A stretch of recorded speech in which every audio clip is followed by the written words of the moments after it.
নমস্কার বন্ধুরা, বর্ণস ডায়েরি চ্যানেলে সকলকে আরও একবার স্বাগত জানাই। আশা করি আপনারা সকলেই খুব ভালো আছেন, সুস্থ আছেন। তো আমরা সকলেই জানি বাঙালির 12 মাসে 13 পার্বণ, তারই মধ্যে অন্যতম হলো এই পৌষ পার্বণের পিঠেপুলি উৎসব। বাঙালির ঘরে ঘরে এই পৌষ মাসে নানা রকমের পিঠের আয়োজন হয়ে থাকে। আজ আমি খুব সহজ পদ্ধতিতে চালের গুঁড়ি দিয়ে 2 ধরনের ভাপা পুলি পিঠে আপনাদের সাথে শেয়ার করব। একটা করে পুলি পিঠে গড়তে বেশ সময় লাগে, তাই এই পুলি পিঠেগুলো খুব কম সময়ের মধ্যে হয়ে যায়। যাদের হাতে সময় খুবই অল্প তারা এইভাবে পিঠেটাকে তৈরি করতে পারেন। তাহলে চলুন শুরু করি। তো প্রথমেই দেখুন, এখানে আমি খেজুর গুড়ের পাটালি নিয়ে নিয়েছি। তো এই খেজুর গুড়ের একটা বড় পাটালিকে আমি গ্রেট করে নেব। তো এটা যদি আপনাদের কাছে এখন নলের গুড় তো রয়েছে, যদি নলেন গুড় থাকে তাহলে তো খুবই ভালো হয়। আর যদি এই রকম থাকে এরকম গ্রেট করে নিতে পারেন, আর না হলে এটাকে ভেঙেও আপনারা ইউজ করতে পারেন।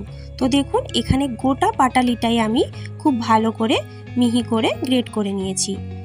এরপরে আমি এখানে নারকেলের পুরটা তৈরি করে নেব। তার জন্য দেখুন, আমি এখানে 1 বাটি মতো একটা গোটা নারকেল আমি এখানে কুড়িয়ে নিয়েছি।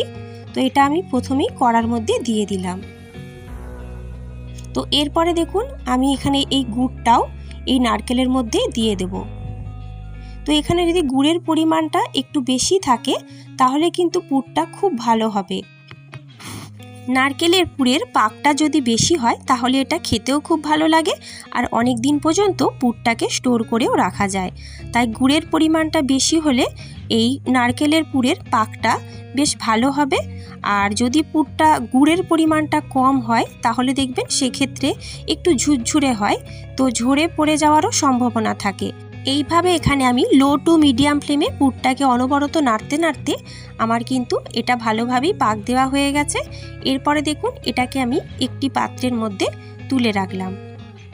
এরপরে আমার চালের গুঁড়িটাকে আমি মেখে নেব। তো এখানে প্রথমেই বলি, আমি কেনা চালের গুঁড়ো ইউজ করেছি। তো আপনারা বাড়িতেও চালের গুঁড়ো করতে পারেন, কোনো অসুবিধা নেই। তো এখানে দেখুন, আমি 3 কাপ জল নিয়ে নিলাম, আর 3 কাপ জলের মধ্যে এখানে আমি একটু নুন দিয়ে দিয়েছি। জলটা যখন এরকম ফুটে উঠবে তখন এখানে একটু করে চালের গুঁড়ি আমি দেব, আর একটু করে মিশিয়ে নেব। একবারে আমি সবটা দিয়ে দেব না। তো এখানে দেখুন, আমি 3 কাপ জলের মধ্যে 2 কাপ চালের গুঁড়ি ব্যবহার করেছি। তো এখানে 1 কাপ চালের গুঁড়ি আমি একটু করে এখন দিচ্ছি। তো দেখুন, তবে এখানে মাপটা বলি, চালের গুঁড়োর মাপটা একদম পারফেক্ট বলা যাবে না। তো চালের গুঁড়ো যার যেমন সেই রকম লাগতে পারে, একটুখানি কম বেশি মাপটা হতেই পারে। তো দেখুন, 1 কাপ আমি চালের গুঁড়ি এটাও বারে দিয়ে আমি খুব ভালো করে জলের সাথে এটাকে মিশিয়ে নেব।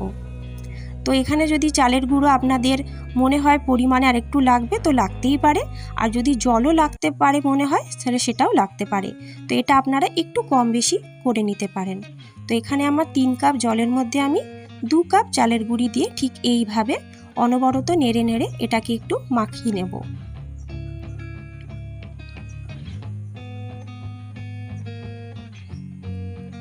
তো দেখুন, এটা আমার এই কড়া থেকে যখন এরকম উঠে আসবে তখন ঠিকঠাক এটা হয়েছে বলে আমি বুঝতে পারবো। তো দেখুন, আর এটা কড়ার মধ্যে লেগে যাচ্ছে না। তো এই অবস্থায় কিন্তু এটাকে আমি নামিয়ে একটি পাত্রের মধ্যে রেখে দেব।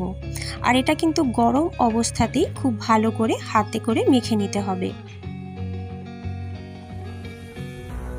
তো এই অবস্থায় যদি আপনাদের মনে হয় একটু চালের গুঁড়ি লাগবে তো লাগতেই পারে, আর যদি একটু শক্ত বা টাইট মনে হয় সেক্ষেত্রে আপনারা কিন্তু একটু গরম জলও দিতে পারেন।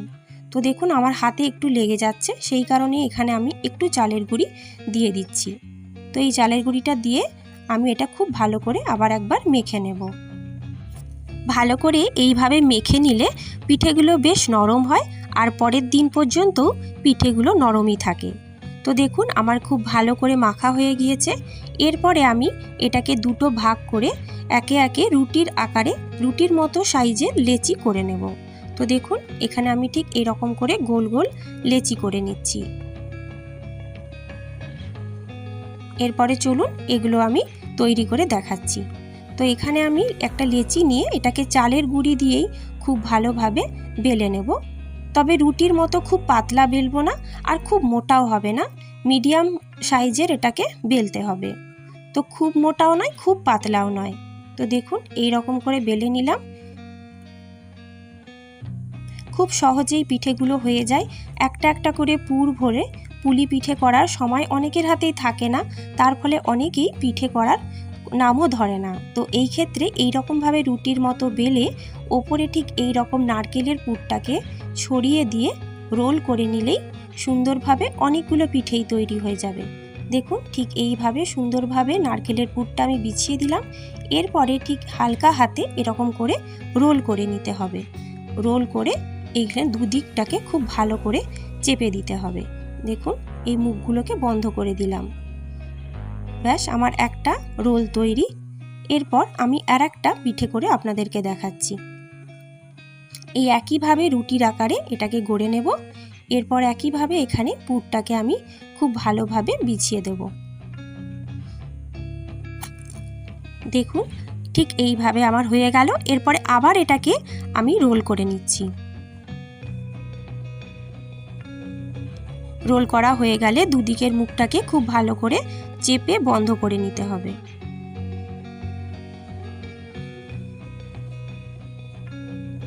এখানে আমি দুটো এভাবে রোল তৈরি করে নিলাম।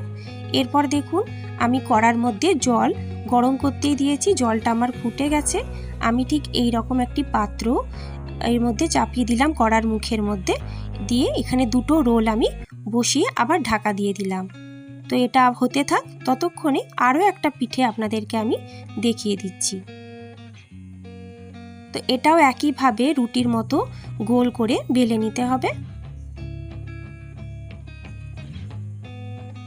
ঠিক একইভাবে খুব পাতলাও হবে না আর খুব একটা মোটাও হবে না, এইভাবে এটাকে বেলে নিতে হবে।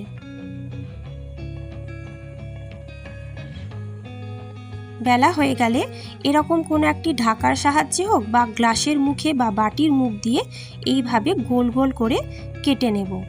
তো এখানে আমি একটি কৌটের ঢাকা নিয়ে নিয়েছি। এইভাবে ঠিক একই মাপের চারটে গোল আকারে আমি কেটে নিচ্ছি।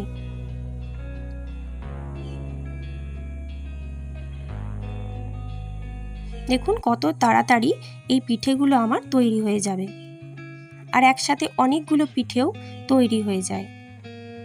ঠিক এইভাবে এর মাঝখানে পুরগুলো আমি দিয়ে দেব।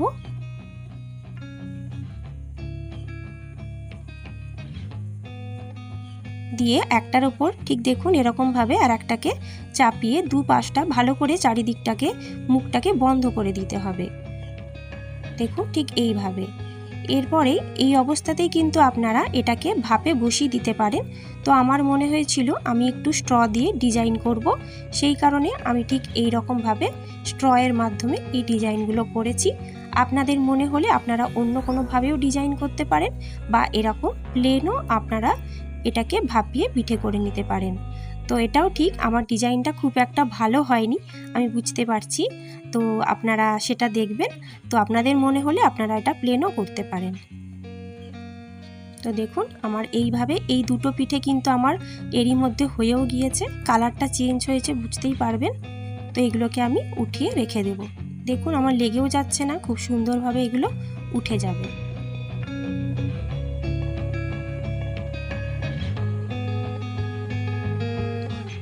তো এরপরে এইগুলোকে আমি ওই একইভাবে পাত্রে একটু অয়েল ব্রাশ করে আবার বসিয়ে দেব।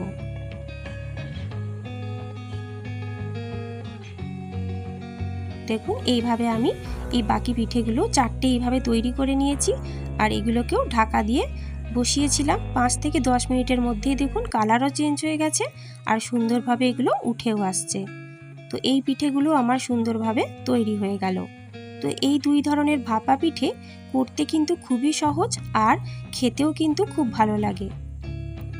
তো দেখুন এগুলোকে চেপে চেপে কাটলে কিন্তু পুরগুলো বেরিয়ে যাওয়ার সম্ভাবনা থাকে, তাই খুব ধীরে ধীরে আমি হালকাভাবে এগুলোকে এইভাবে কেটে নিচ্ছি। তো দেখুন ঠিক এইভাবে এগুলো দেখতেও কত সুন্দর লাগছে, আর খেলে প্রত্যেকটাতে পুরটা মুখে পড়বে।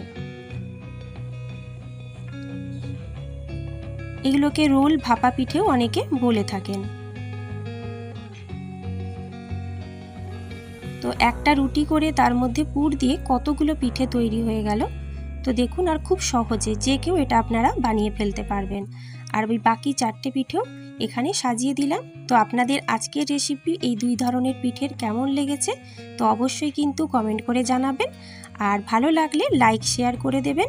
আর আজকের মতো এই পর্যন্ত, আবার অন্য কোনো ভিডিও নিয়ে আপনাদের সাথে হাজির হব। ধন্যবাদ।